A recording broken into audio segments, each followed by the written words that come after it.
Good afternoon, my name is Wilfred Fonseca Ferrer. I am from the University of Puerto Rico in Ponce, and I will present an investigation with the title Infusion of C20 ceramide into the ventral hippocampus induce Anhedonia-like behavior without neuroinflammation in rats. The principal investigation was the Dr. James Puerto and the predoctoral mentor Luberes and Bonilla.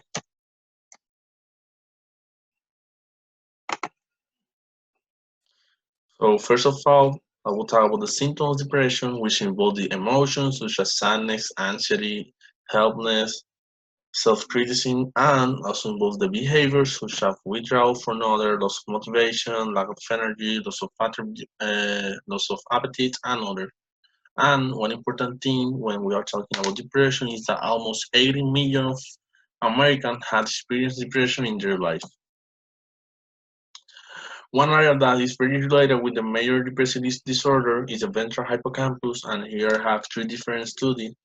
The first one says that a dysfunction into the ventral hippocampus leads to affective disorder. The second one says that the lesions alter the ventral hippocampus.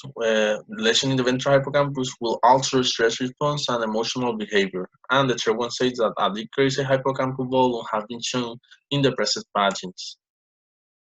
Ceramide is a bioactive lipid which are involved in the activation of different cell signaling pathways, such as cell cycles, cell differentiation, apoptosis, and others. And there are some studies that I have here. The first one says that they have been seen that the ceramide are involved in different mechanisms of depression, such as inflammatory and neurodegenerative disorders.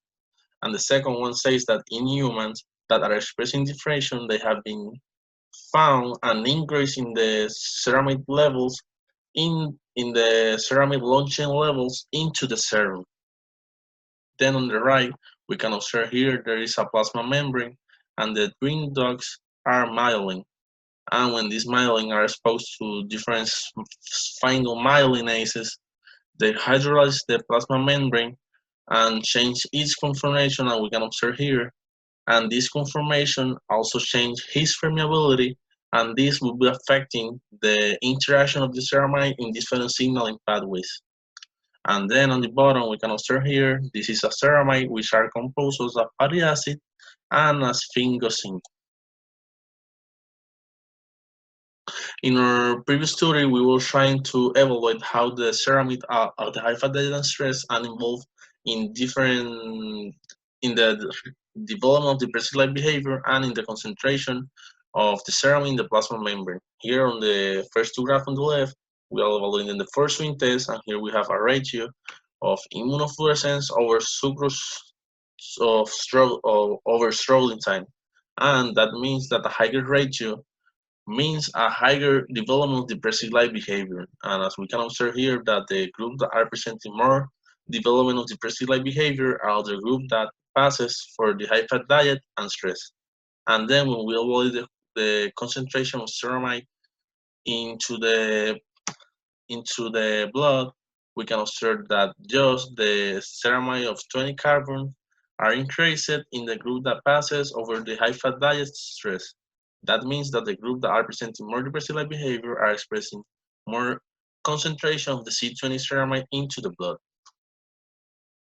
Also, we find this other study in which we can observe that they found that an increase in the expression of the depressive-like behavior, an increase in the depressive-like behavior of the rats that have been exposed to an infusion of C16 ceramide into the dorsal hippocampus. As we can observe here on the graphs that are on the right, we can observe that the group that had the infusion of ceramide are expressing less sucrum preference, which means that are expressing more depressive-like behavior. And then when they evaluate the latency time, also the group that have the ceramide infusion are expressing more latency time, which means that that group are expressing more depressive-like behavior.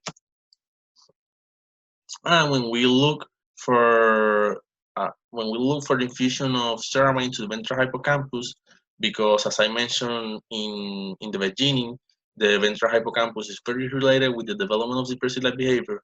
But when we look for different experiments of infusion of ceramide in the ventral hippocampus, we don't find any study that are investigating, and this is why our aim is to test whether infusing C20 ceramide into the hippocampus increase the cytokine expression and depressive-like symptoms.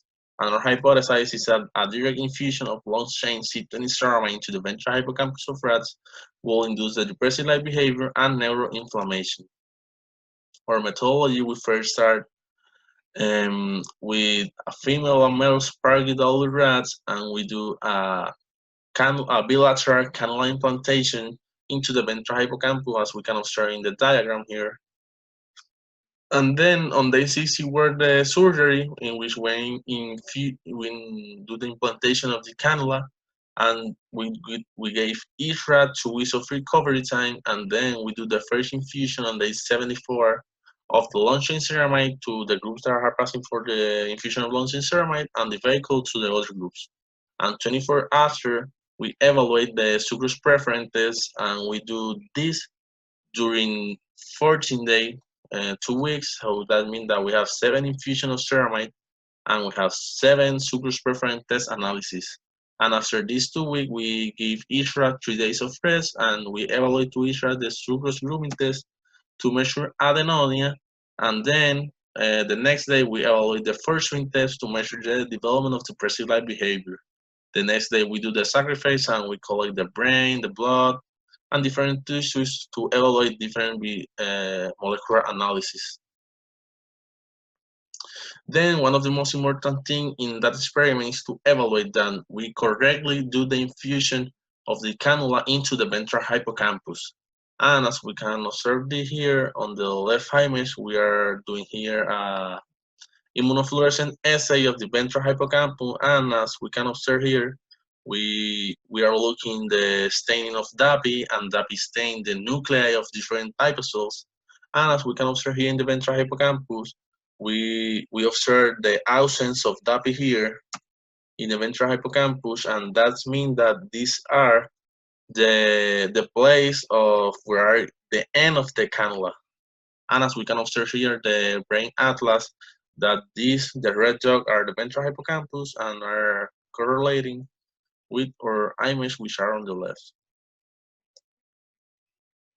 Then on our right, we have the direct infusion of the C20 ceramide into the ventral hippocampus, and we can observe that the first 2 graphs that are on the left are measuring the sucrose preference test on the first 7 ceramide after the first 7 ceramide infusion.